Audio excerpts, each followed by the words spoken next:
Good morning. నేను Jyotsna. ఇవాల్టితో Telangana assembly శీతాకాల సమావేశాలు ముగియనున్నాయి.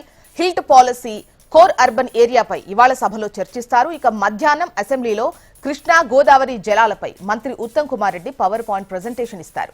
మధ్యాహ్నం లంచ్ తర్వాత ఈ ప్రెజెంటేషన్ ఉండబోతోంది. ఇందుకోసం అసెంబ్లీ హాల్లో ప్రత్యేక స్క్రీన్స్ ఏర్పాటు చేశారు. గత బీఆర్ఎస్ ప్రభుత్వ హయాంలో జరిగిన తప్పిదాలపై వివరణ ఇవ్వనున్నట్టుగా తెలుస్తోంది. మరోవైపు అసెంబ్లీలో ప్రభుత్వ ప్రెజెంటేషన్ కు కౌంటర్ గా కృష్ణా జలాలపై అటు బీఆర్ఎస్ నేతలు పవర్ పాయింట్ ప్రెజెంటేషన్ ఇవ్వబోతున్నారు. ఉదయం 10 గంటలకు తెలంగాణ భవన్ లో ప్రెజెంటేషన్ ఇవ్వనున్నట్టుగా తెలుస్తోంది. ఇప్పటికే 2 తెలుగు రాష్ట్రాల జల జగడాల పరిష్కారానికి కేంద్రం కమిటీ వేసింది. ఈ నేపథ్యంలో పవర్ పాయింట్ ప్రెజెంటేషన్ కు ప్రాధాన్యత సంతరించుకుంది. ఇక 3 రోజుల విరామం తర్వాత తెలంగాణ శాసనసభ శీతాకాల సమావేశాలు శుక్రవారం నాడు తిరిగి ప్రారంభమయ్యాయి. ఈ సందర్భంగా తెలంగాణ రాష్ట్ర ప్రభుత్వం 5 కీలక బిల్లులను సభలో ప్రవేశపెట్టింది. ఈ 5 బిల్లులకు శాసనసభ ఆమోదం తెలిపింది. వీటిలో అత్యధికంగా 4 బిల్లులకు సీఎం రేవంత్ రెడ్డి స్వయంగా సభ ముందు ఉంచారు. పాలనలో సంస్కరణలు, విద్యారంగంలో మార్పులే లక్ష్యంగా ఈ సవరణలు చేసినట్టు ప్రభుత్వం తెలిపింది. సీఎం రేవంత్ రెడ్డి ప్రతిపాదించిన మున్సిపాలిటీల 4వ సవరణ బిల్లు, జీహెచ్ఎంసీ సవరణ బిల్లు, జీహెచ్ఎంసీ 2వ సవరణ బిల్లులను సభ ఏకగ్రీవంగా ఆమోదించింది. నగర పాలనలో సంస్కరణలు తీసుకురావడంతో పాటు ప్రజలకు మరింత వేగంగా సేవలు అందించడమే ఈ బిల్లుల ప్రధాన ఉద్దేశమని రేవంత్ సర్కార్ స్పష్టం చేసింది. గ్రేటర్ హైదరాబాద్ ను 3 కార్పొరేషన్స్ గా విభజించే యోచనలో భాగంగా ఈ సవరణలు ప్రాధాన్యత సంతరించుకున్నాయి. పాలనా సౌలభ్యం కోసం వార్డుల పునర్విభజన, అధికారుల నియామకానికి ఈ బిల్లులు మార్గం సుగమం చేస్తాయి. నగర పాలనలో మరింత పారదర్శకత కోసం తెలంగాణ మున్సిపాలిటీల 4వ సవరణ బిల్లుతో పాటు జీహెచ్ఎంసీకి సంబంధించిన 2 సవరణ బిల్లులను ముఖ్యమంత్రి ప్రవేశపెట్టారు.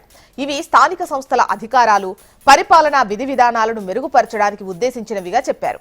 ఇక రాష్ట్రంలో ఉన్నత విద్యా ప్రమాణాలను పెంచేందుకు ప్రైవేటు వర్సిటీల నిర్వహణలో మార్పులు చేస్తూ ప్రైవేటు విశ్వవిద్యాలయాల సవరణ బిల్లును ఆమోదించారు. రవాణా శాఖ మంత్రి పొన్నం ప్రభాకర్ అసెంబ్లీ సమావేశాల్లో మోటార్ వాహనాల పన్ను సవరణ బిల్లును ప్రవేశపెట్టారు. ఇక వాహనాల పన్నుల క్రమబద్దీకరణ దీని ప్రధాన ఉద్దేశంగా చెప్పారు. మున్సిపల్ పరిపాలనను పటిష్టం చేయడమే లక్ష్యంగా తెలంగాణ ప్రభుత్వం ముందుకు సాగుతోందని మంత్రి శ్రీధర్ బాబు అసెంబ్లీలో అన్నారు. జీహెచ్ఎంసీలో మెరుగైన సేవల కోసం గ్రేటర్ పరిధిని 3 కార్పొరేషన్స్ గా విభజించే యోచనలో ఉన్నామని, దీనిపై అందరి అభిప్రాయాలు తీసుకుంటామని తెలిపారు. నగరంలో కాలుష్యాన్ని తగ్గించేందుకు పరిశ్రమలను ఓఆర్ఆర్ అవతల తరలిస్తామని, భవిష్యత్తులో కేవలం ఎలక్ట్రిక్ బస్సులు మాత్రమే తిరిగేలా చర్యలు తీసుకుంటామని వెల్లడించారు. మెట్రో రైల్ ప్రాజెక్టును ప్రభుత్వం టేకోవర్ చేసి నగరం నలుమూలలా విస్తరిస్తామన్నారు. గత ప్రభుత్వ సిబ్బంది లేకుండానే జిల్లాలను పెంచిందని, తమ ప్రభుత్వం వచ్చాక ఖాళీలను భర్తీ చేస్తోందని వివరించారు. మూసీ పునరుజ్జీవంపై సభ్యుల సూచనలు స్వీకరిస్తామని స్పష్టం చేశారు పొన్నం ప్రభాకర్. కేంద్ర ప్రభుత్వం ప్రవేశపెట్టిన జీరాంజీ బిల్లును వ్యతిరేకిస్తూ తెలంగాణ ప్రభుత్వం అసెంబ్లీలో తీర్మానం ప్రవేశపెట్టింది.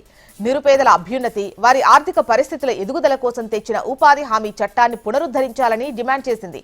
కొత్త చట్టంలో నిబంధనలు పేదల పాలిట శాపంగా ఉన్నాయని, ఉపాధి హామీ చట్ట ఉద్దేశం దెబ్బతీసేలా చట్టం తెచ్చారని సీఎం రేవంత్ రెడ్డి మండిపడ్డారు. మరోవైపు ప్రధాన ప్రతిపక్షమైన బీఆర్ఎస్ తెలంగాణ అసెంబ్లీ శీతాకాల సమావేశాలను బహిష్కరించాలని నిర్ణయించుకుంది. ప్రభుత్వం, స్పీకర్ అనుసరిస్తున్న తీరు ప్రజాస్వామ్య విలువలకు విరుద్ధంగా ఉందని మాజీ మంత్రి హరీష్ రావు ఆరోపించారు. సభలో ప్రతిపక్షాలు గొంతు నొక్కుతున్నారని, నిబంధనలను ఉల్లంఘిస్తున్నారని మండిపడ్డారు. ఇక సమావేశాలకు దూరంగా ఉన్నట్లు ప్రకటించారు. చర్చల్లో తమకు సరైన సమయం ఇవ్వకపోవడం దారుణమని ఆయన అసహనం వ్యక్తం చేశారు. ప్రభుత్వం ప్రజా సంక్షేమ పథకాలపై దృష్టి పెడుతుండగా విపక్షాలు మాత్రం సభ వెలుపల నిరసనలతో తమ గళాన్ని వినిపిస్తున్నాయన్నారు.